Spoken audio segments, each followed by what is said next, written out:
लोकशाहीचा बुलंद आवाज, रिपब्लिकन वार्ता महाराष्ट्र।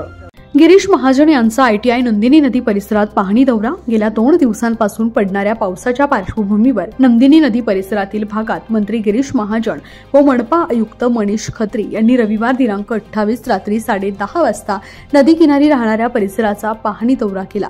यावेळी सातपूर ITI व शाहूनगर परिसरातील नागरिकांनी नंदिनी नदी परिसरात पुराच्या पाण्यापासून संरक्षण करण्यासाठी नंदिनी नदी किनारी संरक्षण भिंत बांधण्याची मागणी केली।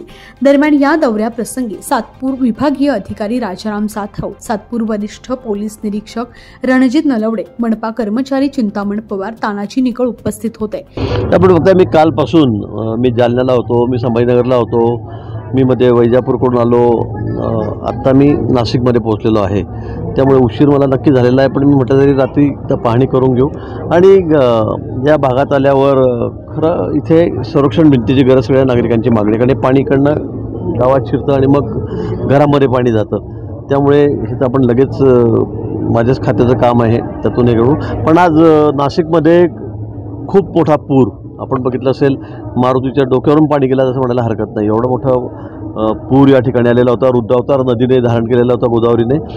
आणि मिलिंदनगरचा पूल असेल, फॉरेस्ट नर्सरीचा पूल असेल, हे दोन्ही बंद करण्यात आले। त्याला थोडे डॅमेज झालेले आहेत, त्यामुळे ते दोन्ही बंद करण्यात आलेले होते। आणि सतर्कतेचा इशारा सगळ्यांना दिला होता। काजीगडी भाग जो अतिशय धोकादायक आहे, तिथंही थोडंसं त्यातून मला वाटतं माती वगैरे निघायला लागली होती।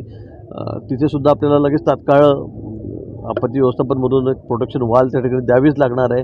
अशा काही भाग आहेत की त्या ठिकाणी धोकादायक परिस्थिती आहे। पण महापालिका आयुक्त माझ्यासोबत या ठिकाणी आता आहेत, त्यांची सर्व टीम या ठिकाणी आहेत, त्यांनी सर्व काळजी या ठिकाणी घेतली। आणि आता दुपारपासून पाणी थोडं कमी व्हायला लागलेलं आहे, कमी झालेलं आहे। पण आज पुराने तर खरं यावर्षी उच्चांकच केलेला आहे।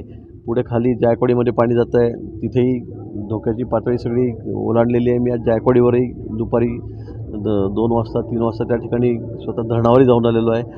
आणि आता मला वाटतं थोडंसं पावसाने थोडी विश्रांती घेतलेली आहे, पण अलर्ट अजून इकडे तिकडे येतच आहेत। अजूनही 3 तासामध्ये पाऊस सांगितलेला आहे।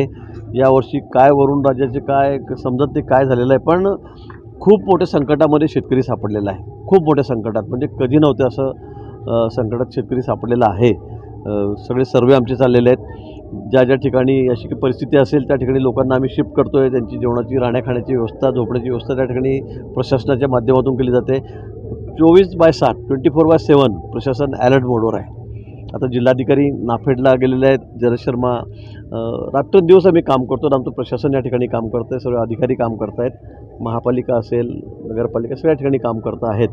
पण मला वाटतं अजून 30 तारखेपर्यंत थोडा अलर्ट दिलेला आहे। मला वाटतं ही जर परिस्थिती लवकर निवळली तर सगळे पंचनामे झालेले आहेत। लोकांना सरकारच्या वतीने जी मदत आहे ती आम्ही त्या ठिकाणी करतो आहे, शेतकऱ्यांना करतो आहे। आणि माननीय मुख्यमंत्री महोदय अगदी पूर्ण वेळ या सगळ्या गोष्टींकडे लक्ष देऊन आहेत। माननीय आमचे मुख्यमंत्री आहेत, देवेंद्रजी जसे आहेत तसे शिंदेसाहेबही आहेत, दादाही आहेत। आपापल्या भागात सगळे मंत्री, आमदार, खासदार फिरतो आहोत। आम्ही शेतकऱ्यांच्या सगळ्या लोकांच्या सोबत या ठिकाणी काम करतो आहोत। प्रशासन अतिशय अलर्ट मोडवर आहे। आणि त्यामुळे मला असं वाटतं की एकदा पाऊस निवळला, मदत द्यायला तर सुरुवात झालेली आहे, पण पाऊस जर मिळाला की शेतीमध्ये अजून पाणी खूप आहे, सगळे खरडून वाहून गेलेले आहेत, अजून नद्या शेतामधूनच वाहत आहेत। त्यामुळे मला वाटतं की हे सगळं थोडंसं शांतता झाली 2-4 दिवसामध्ये पावसाची, की आमचे सगळे अधिकारी पंचनामे करून पंचनामे शास्त्राकडे की तात्काळ मदत आम्ही त्या ठिकाणी शेतकऱ्यांना करणार आहोत। त्यांची घरं पाण्यात बुडाली आहेत त्यांना करणार आहोत, जनावरं गेलीत त्यांना करणार आहोत। रिपब्लिकन वार्ता महाराष्ट्र न्यूजसाठी विशेष प्रतिनिधी आनंद Dabhade, Nashik. Subscribe now and press the bell icon. Never miss an update.